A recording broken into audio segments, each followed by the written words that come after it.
दुनिया में लाखों लोग अपने सपनों को अधूरा छोड़ देते हैं, लेकिन क्या आप उन 5 वजहों को जानते हैं जो उन्हें रोकती हैं और आप इनसे बच सकते हैं? क्या हो अगर असली बाधा आपके अंदर छुपी हो? एक छोटे से भारतीय गांव में राहुल नाम का एक युवा रहता था। उसके सपने छोटे नहीं थे। वह अपने गांव का नाम रोशन करना चाहता था। उसका मानना था कि अगर वह सच्चे दिल और मेहनत से काम करे तो वह एक बड़ा व्यवसाय बन सकता है और अपने परिवार की कठिनाइयों को खत्म कर सकता है। लेकिन जिंदगी हमेशा आसान रास्ते नहीं देती। राहुल ने कई बार कोशिश की। वह सुबह से रात तक काम करता, अपने समय का सही उपयोग करता और योजनाएं बनाता। फिर भी हर बार उसे असफलता का सामना करना पड़ता। ये जैसे किसी अदृश्य ताकत ने उसे बांध रखा था। धीरे धीरे असफलताओं ने उसके आत्मविश्वास को हिला दिया। वह सोचने लगा, शायद मेरे सपने बहुत बड़े हैं और मैं उनके काबिल नहीं हूँ। उसकी रातें बेचैनी में गुजरने लगीं और दिन थकान भरे हो गए। ऐसे ही एक शाम जब राहुल गांव की नदी किनारे उदास बैठा था, तभी गांव के बुजुर्ग रामस्वामी जी वहां से गुजरे। उन्होंने राहुल की आंखों में छुपे दर्द को देखा। बेटा, रामस्वामी जी ने कहा, तुम्हारी मेहनत में कोई कमी नहीं है, लेकिन शायद तुम्हें किसी ऐसे व्यक्ति की जरूरत है जो तुम्हें सही दिशा दिखा सके। कौन? राहुल ने उत्सुकता से पूछा। गांव से 5 किलोमीटर दूर पहाड़ी के ऊपर जो फार्म हाउस है, वहां पर एक बड़े उद्योगपति श्री हरीश आनंद जी रहते हैं। वह यहाँ छुट्टियां बिताने आए हैं।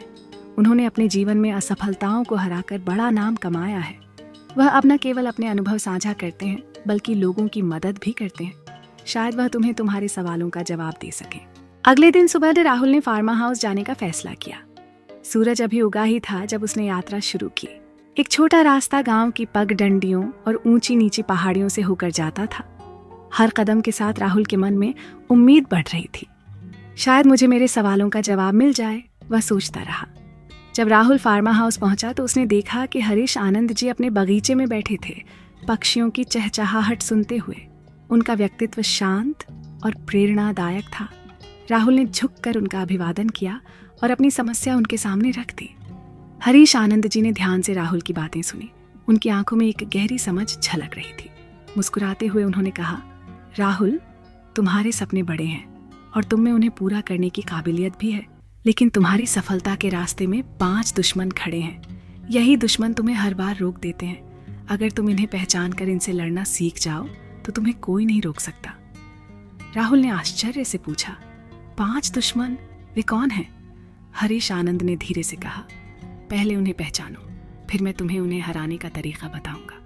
मिस्टर आनंद ने पास रखे एक पत्थर को उठाया और राहुल को देते हुए कहा, इसे पकड़ लो और मेरे साथ चलो। राहुल ने बिना किसी सवाल के पत्थर उठा लिया और उनके पीछे पीछे चलने लगा। चलते चलते मिस्टर आनंद बोले, राहुल, ये पत्थर तुम्हारे पहले दुश्मन का प्रतीक है, असफलता का डर। ये डर तुम्हारे दिल और दिमाग पर ऐसा बोझ बनकर बैठा है जैसे ये पत्थर तुम्हारे हाथों पर भारी लग रहा है। ये डर तुम्हारे कदमों को धीमा कर देता है। राहुल ने झिझकते हुए कहा, सर, ये सच है। जब भी मैं कुछ नया शुरू करना चाहता हूँ तो मुझे डर लगता है कि अगर मैं असफल हुआ तो लोग क्या कहेंगे। मिस्टर आनंद ने हल्की मुस्कान के साथ जवाब दिया, राहुल, डर एक ऐसी भावना है जो तुम्हारे आत्मविश्वास को खत्म कर देती है। असफलता से डरने की बजाय उसे एक सीखने का अवसर समझो। असफलता तुम्हें यह सिखाती है कि क्या नहीं करना चाहिए, लेकिन अगर तुम डर की वजह से कदम ही नहीं उठाओगे तो तुम कभी यह जान ही नहीं पाओगे कि तुम्हारी क्षमताएं कितनी बड़ी हैं। फिर उन्होंने एक उदाहरण देते हुए कहा, एक किसान था जो हर साल अपनी जमीन पर वही पुरानी फसल बोता था। उसे डर था कि अगर उसने कोई नई फसल लगाई और वह खराब हो गई तो उसका क्या होगा। लेकिन कुछ साल बाद उसकी जमीन कमजोर हो गई और फसल देना बंद कर दी। डर ने उसकी संभावनाओं को खत्म कर दिया। यही डर तुम्हारे सपनों के साथ भी कर सकता है। राहुल ने गहरी सोच में पड़ते हुए कहा, सर, अब मुझे समझ आ रहा है कि यह डर कितनी बार मुझे पीछे खींच चुका है। थोड़ी और दूर चलने के बाद मिस्टर आनंद बोले, और अब तुम्हारे दूसरे दुश्मन की बात करते हैं, अनुशासन की कमी। राहुल ने आश्चर्य से पूछा, सर, ये कैसे मेरा दुश्मन हो सकता है? मिस्टर आनंद ने गंभीर स्वर में कहा, सपने देखना आसान है, लेकिन उन्हें पूरा करना अनुशासन की मांग करता है। शुरुआत में हर कोई जोश के साथ काम शुरू करता है, लेकिन जब कठिनाइयां आती हैं तो अधिकांश लोग हार मान लेते हैं। अनुशासन तुम्हें हर दिन अपने लक्ष्य की ओर बढ़ने के लिए मजबूती देता है। उन्होंने राहुल की ओर देखते हुए कहा, अगर तुम अनुशासनहीन हो तो बड़े से बड़ा सपना भी केवल एक कल्पना बनकर रह जाएगा। यह अनुशासन ही है जो तुम्हें हर रोज मेहनत करते रहने की ताकत देता है। राहुल को यह सोचते हुए याद आया कि उसने कितनी बार जोश के साथ कुछ शुरू किया था, लेकिन कुछ दिनों के बाद उसने उसे छोड़ दिया। अब उसे अपनी अनुशासनहीनता का एहसास हो रहा था। थोड़ी देर बाद वे एक घने पेड़ के पास पहुंचे। आनंद ने राहुल को बैठने के लिए कहा और बोले, राहुल, तुम्हारा तीसरा दुश्मन है आत्मसंतुष्टि। ये दुश्मन तुम्हें आधे रास्ते में रोक देता है। राहुल ने उत्सुकता से पूछा, सर, आत्मसंतुष्टि तो एक अच्छी बात लगती है, क्या यह हमें खुश नहीं रखती? मिस्टर अनांड हल्की मुस्कान के साथ बोले, संतोष और आत्मसंतुष्टि में बड़ा अंतर है। संतोष का मतलब है अपने वर्तमान में खुश रहना और आगे की संभावनाओं के लिए काम करते रहना, लेकिन आत्मसंतुष्टि का मतलब है यह मान लेना कि अब और कुछ हासिल करने की जरूरत नहीं है। ये सोच इंसान को रुकने पर मजबूर कर देती है, और जब कोई रुक जाता है तो वह दूसरों से पीछे छूटने लगता है। उन्होंने राहुल को एक कहानी सुनाई। एक व्यापारी था जिसने अपने छोटे से व्यवसाय में थोड़ा मुनाफा कमाया और सोचा कि अब उसे और मेहनत करने की जरूरत नहीं है। उसने अपने व्यवसाय को बढ़ाने के लिए कोई नई योजना नहीं बनाई, लेकिन उसके प्रतिस्पर्धी लगातार मेहनत करते रहे और अपना व्यापार बढ़ाते गए। कुछ समय बाद उस व्यापारी का व्यापार ठप हो गया। यही होता है जब इंसान आत्मसंतुष्टि के जाल में फंस जाता है। राहुल गहरी सोच में पड़ गया। उसे अपनी पुरानी गलतियां याद आने लगी। कई बार उसने छोटे छोटे काम पूरे करके यह मान लिया था कि उसने बहुत कुछ हासिल कर लिया है, और फिर उसने आगे बढ़ने की कोशिश नहीं की।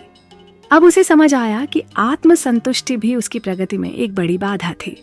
आनंद ने राहुल की ओर देखा और कहा, राहुल, हमेशा आगे बढ़ने की सोचो। सफलता की कोई सीमा नहीं होती। अगर तुम रुक गए तो ये दुनिया तुम्हें पीछे छोड़ देगी। राहुल ने सिर हिलाते हुए कहा, सर, अब मैं समझ गया। मुझे हर बार अपने लक्ष्य को और ऊंचा करना होगा और मेहनत जारी रखनी होगी। पहाड़ी पर मिस्टर अनांड के साथ चलते हुए राहुल ने महसूस किया कि अब उसका मन पहले से अधिक हल्का हो रहा है। वह उनकी बातों से प्रेरित था और अपने डर, अनुशासन की कमी और आत्मसंतुष्टि जैसे दुश्मनों से लड़ने के लिए तैयार था। लेकिन मिस्टर अनांड ने कहा था कि 5 दुश्मन हैं। राहुल ने उनसे पूछा, सर, आपने 3 दुश्मनों के बारे में बताया, बाकी 2 कौन से हैं? मिस्टर अनांड मुस्कुराए और बोले, राहुल, अभी तुमने जो सीखा है वह तुम्हारे सफर की शुरुआत है। अब तुम्हें अपने चौथे दुश्मन के बारे में बताता हूँ। यह दुश्मन है आलस्य। राहुल थोड़ा असमंजस में पड़ गया। उसने कहा, सर, मैं तो मेहनत करता हूँ, फिर यह आलस्य कैसे मेरा दुश्मन हो सकता है? मिस्टर आनंद ने एक पेड़ के नीचे बैठते हुए कहा, आलस्य केवल काम न करने का नाम नहीं है। ये वह भावना है जो तुम्हें कहती है कि कल कर लेंगे। ये तुम्हें हर महत्वपूर्ण काम को टालने पर मजबूर करती है। उन्होंने राहुल को एक कहानी सुनाई। एक किसान था। उसने अपनी फसल बोने के लिए समय पर खेत तैयार नहीं किया। हर दिन वह सोचता कि कल करेगा। जब बोने का सही समय आकर चला गया तब उसने काम शुरू किया, लेकिन फसल खराब हो गई क्योंकि उसने सही समय पर मेहनत नहीं की थी। यही आलस्य है। ये तुम्हें समय रहते कदम उठाने से रोकता है और तुम्हारे अवसर छीन लेता है। राहुल ने अपनी पुरानी आदतों को याद किया। कई बार उसने अपने काम को कल पर टाल दिया था और इससे उसे बहुत नुकसान हुआ था।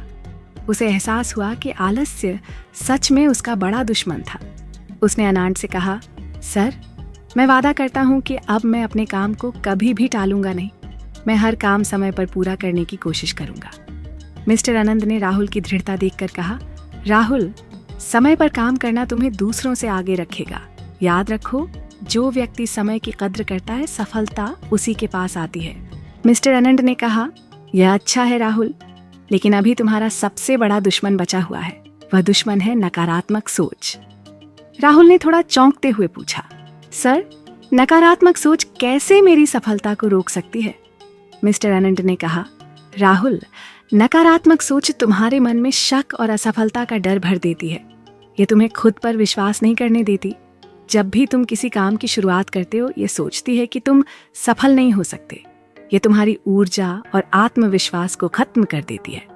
उन्होंने आगे कहा, एक समय की बात है, एक व्यापारी था जिसने एक बड़ा व्यापार शुरू किया। उसने हर तरह की तैयारी की थी, लेकिन जब व्यापार में थोड़ा घाटा हुआ तो उसने सोचा कि वह असफल हो जाएगा। व्यापार बंद कर दिया, जबकि थोड़ा धैर्य और विश्वास उसे सफलता दिला सकता था। यही नकारात्मक सोच का असर है। ये तुम्हें सफलता के रास्ते पर कदम बढ़ाने से रोकती है। राहुल ने गहरी सांस लेते हुए कहा, सर, मैं समझ गया। मैं कई बार अपनी नकारात्मक सोच के कारण खुद पर विश्वास नहीं कर पाया, लेकिन अब मैं इससे लड़ने की कोशिश करूंगा। मिस्टर अनांड ने राहुल की तरफ देखा और बोले, राहुल, ये लड़ाई आसान नहीं है। इन 5 दुश्मनों को हराने के लिए तुम्हें हर दिन खुद पर काम करना होगा, डर से लड़ना होगा, अनुशासन अपनाना होगा, आलस्य को त्यागना होगा, आत्मसंतुष्टि से बचना होगा और अपनी सोच को सकारात्मक बनाना होगा। ये सफर लंबा है, लेकिन अगर तुम इन दुश्मनों को हरा दोगे तो तुम्हारी सफलता निश्चित है। राहुल ने कहा, सर, मैं इन सभी दुश्मनों से लड़ने के लिए तैयार हूँ, लेकिन ये कैसे सुनिश्चित करूं कि मैं हर दिन अपने लक्ष्य के करीब पहुंच रहा हूं? मिस्टर आनंद मुस्कुराए और बोले, हर दिन अपने आप से पूछो कि तुमने आज ऐसा क्या किया जो तुम्हें अपने लक्ष्य के करीब ले जाए। अगर तुम्हारा उत्तर सकारात्मक है तो समझो कि तुम सही रास्ते पर हो, अगर नहीं तो खुद को सुधारो। याद रखो, सफलता का सफर केवल बाहरी नहीं बल्कि आंतरिक भी है। उन्होंने राहुल को प्रोत्साहित करते हुए कहा, जाओ और अपने सपनों को साकार करो, ये दुनिया तुम्हारा इंतजार कर रही है। राहुल ने मिस्टर अनांड के पैर छुए और गांव लौट आया। उसने अपने जीवन में नई ऊर्जा और दृष्टिकोण के साथ काम करना शुरू किया। वह हर दिन अपने 5 दुश्मनों से लड़ता और धीरे धीरे सफलता की ओर बढ़ने लगा। ये कहानी हमें सिखाती है कि हमारी असफलताओं का कारण केवल बाहरी परिस्थितियां नहीं होती, बल्कि हमारे अंदर छिपे दुश्मन भी होते हैं। डर, अनुशासन की कमी, आत्मसंतुष्टि, आलस्य और नकारात्मक सोच, ये 5 दुश्मन हमारी सफलता के सबसे बड़े बाधक हैं। अगर हम इन्हें पहचान कर इनसे लड़ना सीख जाए तो कोई भी लक्ष्य हमारे लिए असंभव नहीं रह जाता। सफलता उन्हीं को मिलती है जो हर दिन अपने भीतर की लड़ाई जीतते हैं।